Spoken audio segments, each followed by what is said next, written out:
अस्सलाम वालेकुम everyone. HTML और CSS बूट कैम्प सीरीज़ में आप सबको खुशामदीद। आज हमारा लेक्चर नंबर 8 है। पिछले लेक्चर में हमने सेलेक्टर्स और उनकी टाइप्स के बारे में सीखा। हमने CSS का इस्तेमाल करते हुए कुछ बेसिक स्टाइलिंग भी देखी। आज का हमारा मौजू है टेक्स्ट डेकोरेशन और CSS बॉक्स मॉडल। तो आइए आज का लेक्चर शुरू करते हैं। सबसे पहले हम CSS बॉक्स मॉडल बनाने के बारे में बात करेंगे। CSS बॉक्स मॉडल बनाने के लिए 3 बेसिक रिक्वायरमेंट्स हैं, जिनमें है मार्जिन, बॉर्डर और पैडिंग। हम ये CSS बॉक्स मॉडल HTML के किसी भी टैग पर लगा सकते हैं। मैं आपको H1 टैग पर ये मॉडल लगाना सिखाऊंगा। जब आप ये समझ जाएंगे तो आप इसे HTML के किसी भी टैग पर लगा सकते हैं।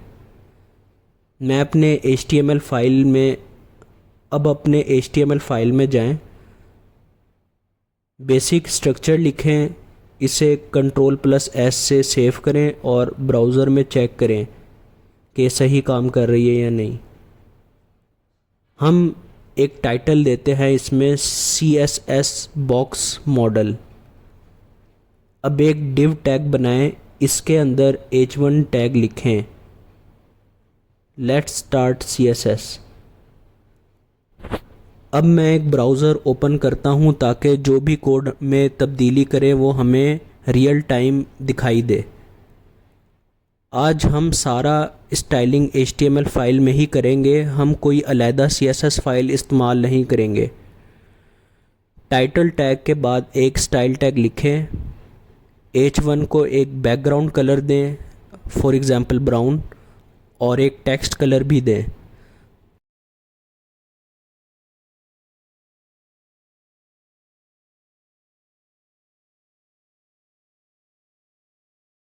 आप देख सकते हैं कि बैकग्राउंड और टेक्स्ट कलर चेंज हो चुका है। अब हम अपने CSS बॉक्स मॉडल पर काम करते हैं। पहले मार्जिन लगाते हैं जिसे 5 पिक्सल। आप देखेंगे कि साइज़ थोड़ा सा कम हो गया है। फिर हम पैडिंग लगाते हैं जिसे मैं 7 पिक्सल दूंगा।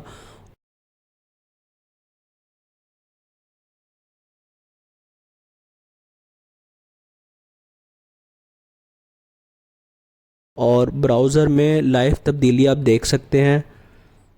आखिर में हम बॉर्डर लगाते हैं जिसे 10 पिक्सल में दूंगा। आप देख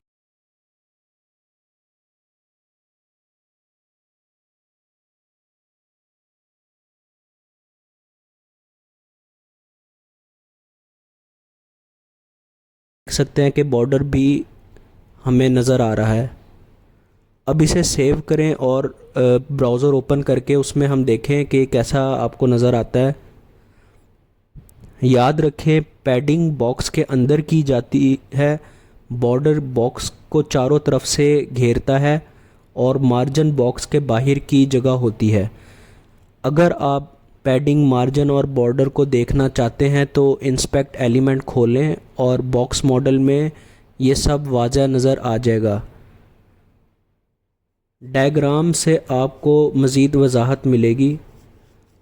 सबसे आउटर लेयर मार्जिन है, इसके अंदर बॉर्डर है और इसके अंदर पैडिंग, और सबसे अंदर हमारा कंटेंट होता है। अब हम टेक्स्ट डेकोरेशन पर आते हैं। टेक्स्ट डेकोरेशन में हम थीम, स्टाइल, कलर और फ़ॉन्ट पर काम करते हैं। अब विजुअल स्टूडियो कोड में चलते हैं। H1 टैग लिखें और इसका बैकग्राउंड कलर हम देते हैं।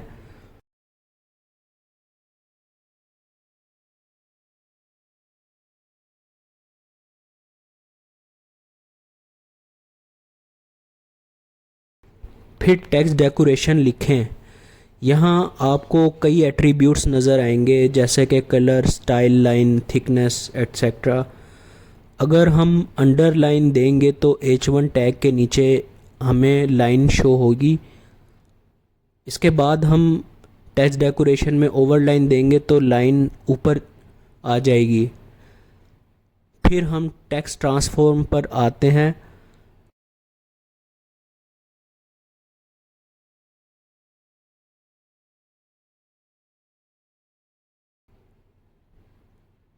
अगर हम लोअर केस करेंगे तो टेक्स्ट छोटे हरूफ में हमें नज़र आएगा। अपर केस करेंगे तो टेक्स्ट हमें बड़े हरूफ में तब्दील हो जाएगा। अगली प्रॉपर्टी है टेक्स्ट शैडो। ये हमें इस वक्त नज़र आएगी जब टेक्स्ट किसी बॉक्स में हो।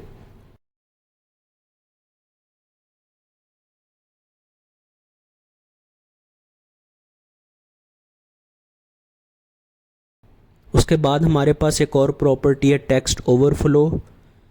इससे हम टेक्स्ट को बाउंड कर सकते हैं। फिर आता है text box as.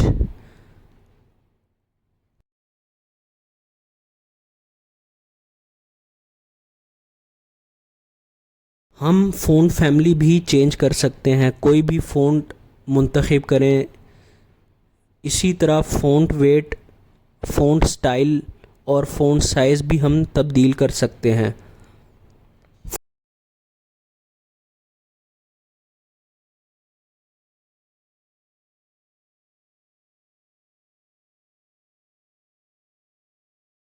Font size हम मीडियम या लार्ज दे सकते हैं। तो हमने आज सीखा text colour, text style, theme, font. बुनियादी तौर पर टेक्स्ट डेकोरेशन स्टाइलिंग में ख़ूबसूरती को बढ़ाता है। मुझे उम्मीद है कि आपको आज का लेक्चर समझ आया होगा। हम अगले लेक्चर में CSS के मज़ीद टैग्स वगैरह पर बात करेंगे। तब तक इसकी प्रैक्टिस करें और मैं आपसे अगली वीडियो में मिलूँगा। अल्लाह हाफ़िज़।